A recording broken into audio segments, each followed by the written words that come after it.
You're too pure for this wicked world. Your data's uncorrupted, but does something skip inside you? That's what takes up time in your life.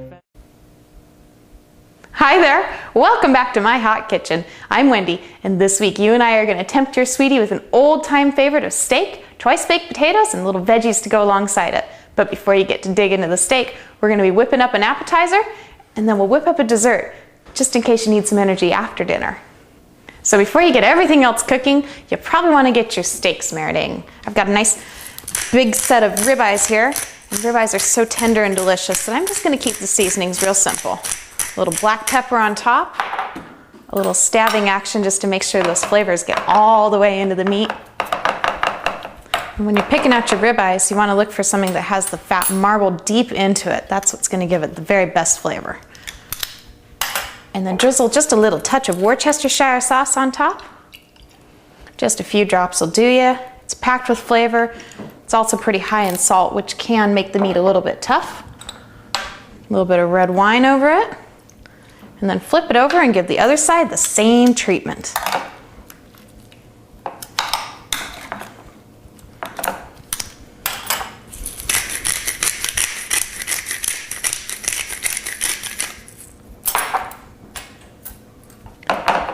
I love the way that these three flavors play on the meat. Really just enhance the juiciness and the tenderness of it all. A little bit more of that Worcestershire sauce. And a little bit more wine. And then you can just pop this back in the fridge and let it marinate until you're ready to grill it.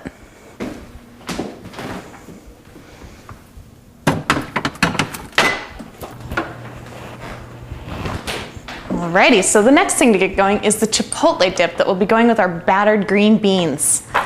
So what you want is a nice little dollop of mayonnaise, a few chipotle peppers, a handful of capers, and a clove of garlic, a little sugar on the side. The very first thing I'm going to do is break down the chipotle peppers a little bit. Since these have been roasted, they pull apart really easily, and all I want to do is just sort of scoop out the seeds that are on the inside of it. It's going to make it too hot and a little bit bitter. And the seeds are a little bit sticky, but just be persistent. You'll get them all off there. There we go. That should do the trick. On to pepper number 2. Now, chipotle pepper is just basically a roasted hot pepper. They come in many different varieties. It's one of the few foods I will buy from a can. You find them packed in like a tomato sauce, and it makes them really, really tasty. Okay, now with the seeds out, I'm going to go ahead and run my knife through these a couple times, sort of break them down a little bit, scoop them off to the side. Now I'm moving on to the garlic and the capers, which I'm also going to break down. Working on the garlic first.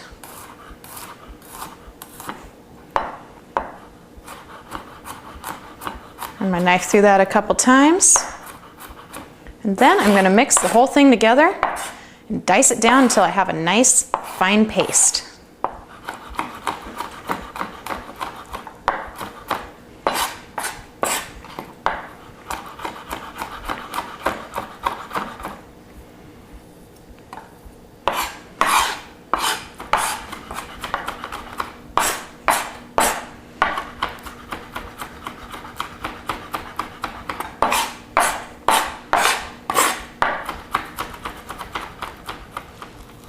Give it a little smash. That will help finish off the blending. Beautiful. Now take this lovely goopy stuff and drop it in your mayonnaise. I'm going to go clean off my hands.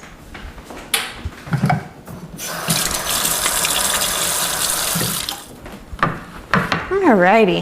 Now that my hands are a little bit less greasy, I'm going to add a little pinch of sugar to this. And I'm just going to stir it all together. So the capers are going to add a little bit of that briny flavor that's going to enhance the spiciness of the peppers. And the sugar is going to round it all out. It's going to taste really, really good with those beans.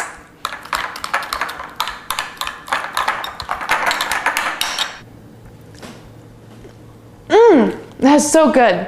the brininess of the capers, the spice of the peppers, that's really going to enhance the flavor of the battered beans. It's going to taste amazing. So over here I've got a little breading station set up. I've got flour, I've got eggs, and I've got breadcrumbs. This is sort of a classic breading technique here. So I'm going to start by cracking and scrambling these eggs.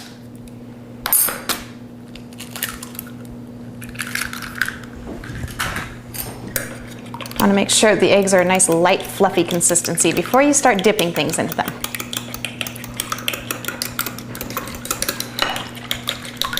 This sort of breading technique is very classical. You'll find it used in lots of things in the kitchen. You can fry with it, you can bake with it. I really favor frying.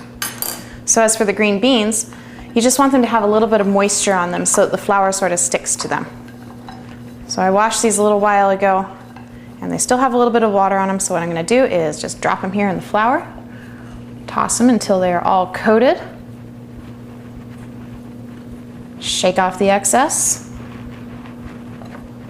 drop them in the eggs, coat them entirely, and then a couple at a time, bread them up.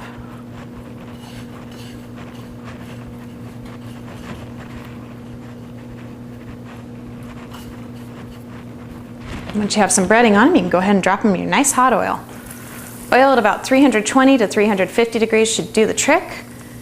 The key thing is that you want to hear a nice sizzle when you drop them in the water. Or excuse me, drop them in the oil.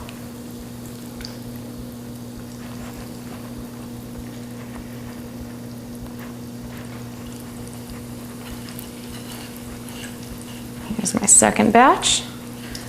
If you're pretty quick about it, you can do a couple batches at the same time in the pan.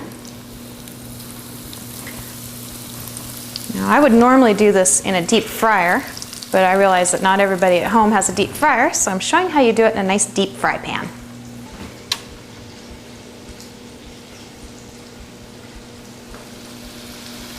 All right, well, these are looking really good right about now. I like those a lot. Nice crispy texture, a little bit golden brown. So I'm going to set them out on a cloth over here to drain. Give the oil a couple moments to come back up to temperature.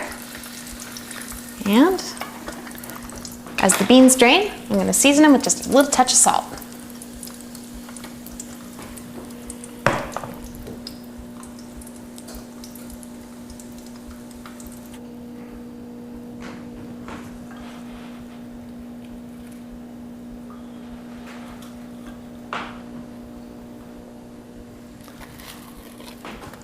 Delicious.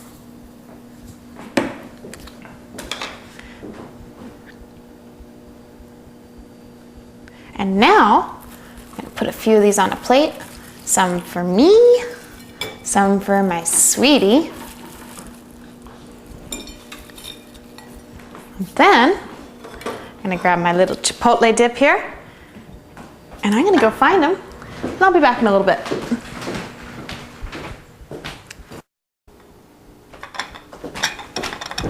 Well, that was a nice little break. Just went and had a little appetizer with my sweetie. And now it is time to get the lemon bars started. So the very first thing that I'm going to do is I'm going to crack these 3 eggs into a bowl and I'm going to beat them.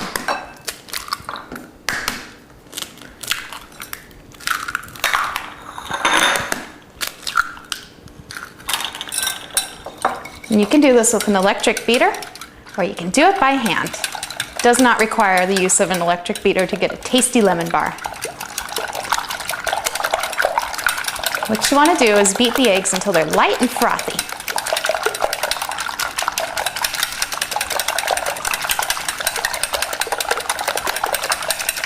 That should do the trick.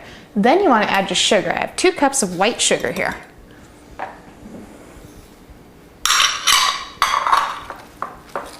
And blend that into those frothy little eggs.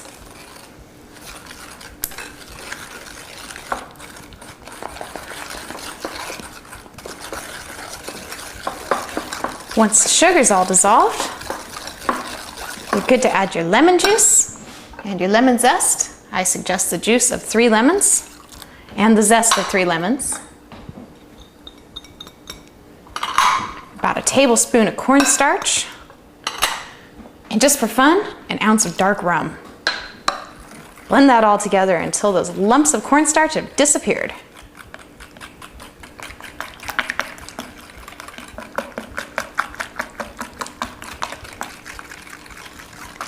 And now I'm just going to leave this in the fridge for a few moments while I make the crust. Now traditionally lemon bars have a shortbread crust underneath them, but we're going to jazz that up tonight. Tonight, we're going to make a ginger snap crust to go with it. So you just want to put your 1/4 cup of butter in the oven, let it melt, and then we'll blend up the crust once it's melted.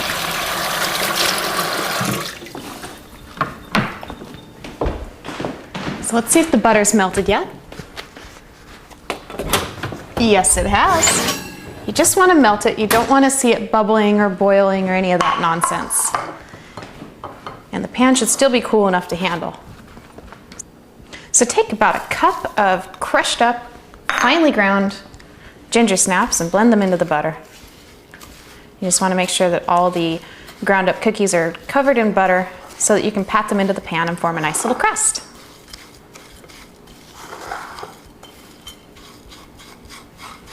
That looks pretty good right there. And then take your hands and pat it into the bottom of the pan. It's okay if it goes up the sides just a little bit.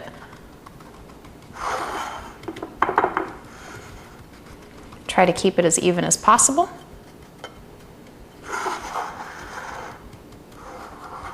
And pack it in as tight as you can.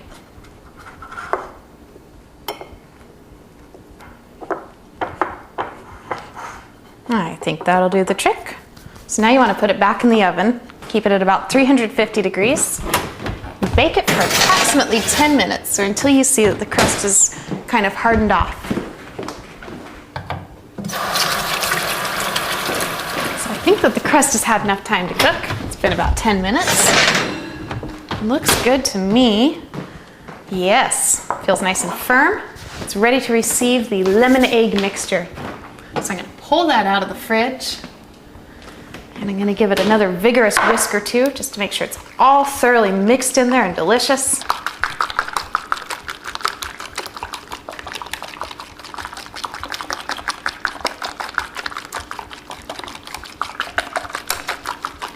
That should do the trick right there. So one of the secrets to a good lemon bar is to pour your cold mixture over a hot crust. It starts to set the eggs and also make sure that you have a nice thick and luscious filling to top your delicious crust. All right, so now this is going to go back in the oven. This time it's going to take significantly longer, 25 to 35 minutes at 350 degrees. It's a hot pan, so I'm going to need to use both hands to get it in there. Excellent.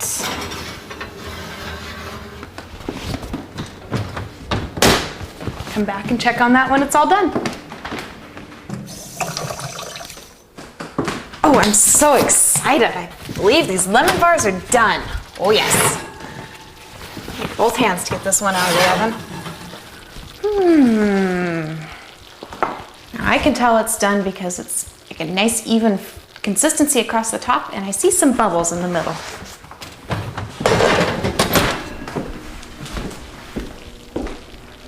So now with the dessert done, cooling down, it's time to move on to the rest of dinner. So what you want to have is a couple of pre-baked potatoes. And you want to slice into those very gently because you're going to stuff them after you've mashed up their insides and covered them with cheese. So nice gentle slice and then give it a little loving squeeze to sort of open up the potato without breaking the skin. Do that to both of them. Gentle pressure. Perfect. And then use a spoon to sort of gently scoop out the potato.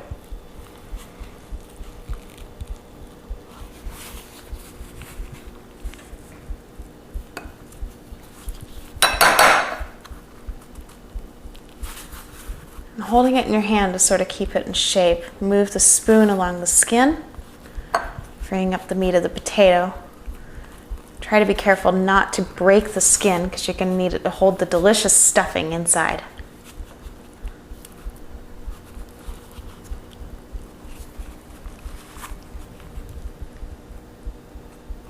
Alrighty. Now scooped out both the potatoes, and I have a couple empty shells of skin. So now I'm going to mash up these potatoes. A little butter, nice big fat dollop of sour cream, a sprinkling of chives, and a couple pieces of bacon. Save a little bit to put on top. A nice generous amount of cheese. Again, save some of your grated cheese to put on top of the baked potato when it's all done, and then mash it all together.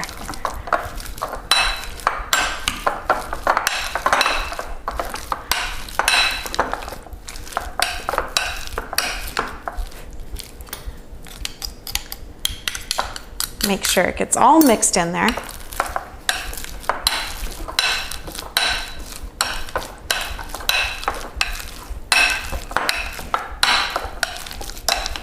Give it a little taste. That's quite good. The cheese and the bacon add a nice amount of salt to it, so I'm not going to add any more salt to my stuffing here. All I'm going to do is put this back into the little shells. Clings together nicely.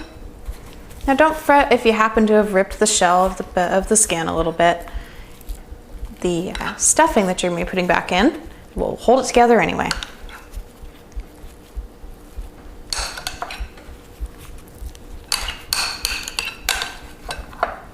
I love how it just holds together. It's pretty cool stuff when it's all mashed up and mixed with the cheese and the chives and the bacon. Give it a nice little loving squeeze, mix it back together, and then top it off with more cheese. Really try to focus your cheese efforts just on the potato part, because the skin's not really going to be that palatable. It's all about the stuffing here. And then garnish with that little bit of leftover bacon crumble. Yummy.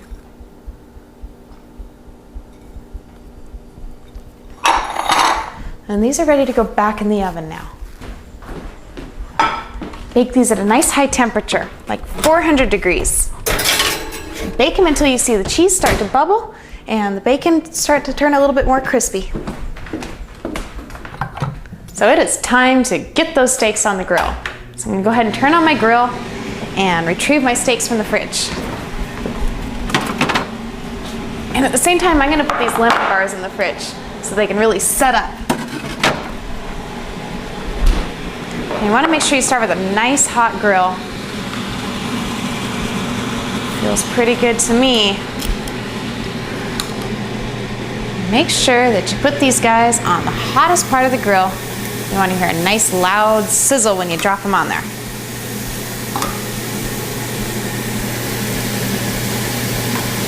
Excellent. Now, these are going to take about 3.5 to 4 minutes each side because they're nice and thick. So in the meantime, I'm going to pop over here and get the vegetables working.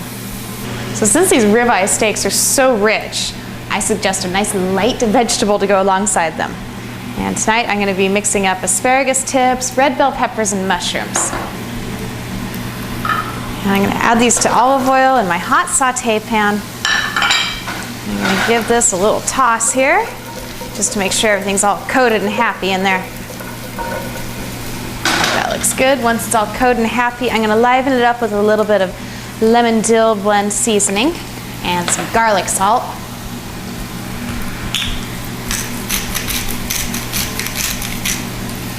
Give it another little toss here just to make sure that they're all coated with the herbs and the salt. And just let the heat do the rest of the work, and I'll toss it periodically until everything's done.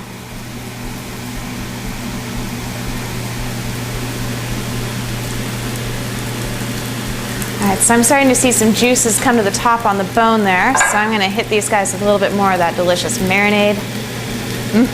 Yummy! Good reason to save your marinade. I'm going to go ahead and flip them over. Yum! Love that. Listen to that sound. A little bit more of the marinade on top now that I've flipped them over.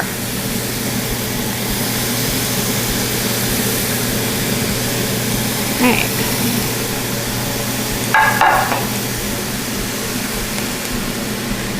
These look like they're done to me. Go ahead and take them off the heat. Meat.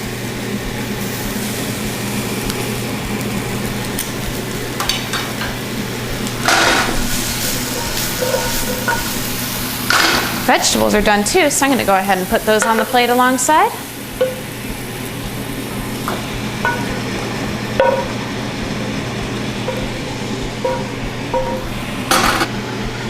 And now I'm going to go get those potatoes out of the oven. Yummy! It's like a classic steakhouse dinner around here tonight.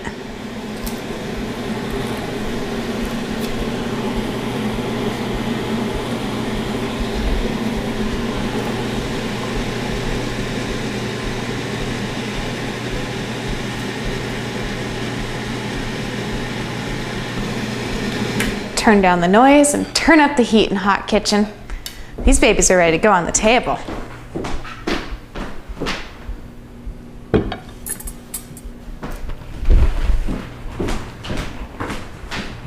So you can skip the steakhouse after making a meal like that. You just made your sweetie an old-time romantic dinner. So call in your sweetie.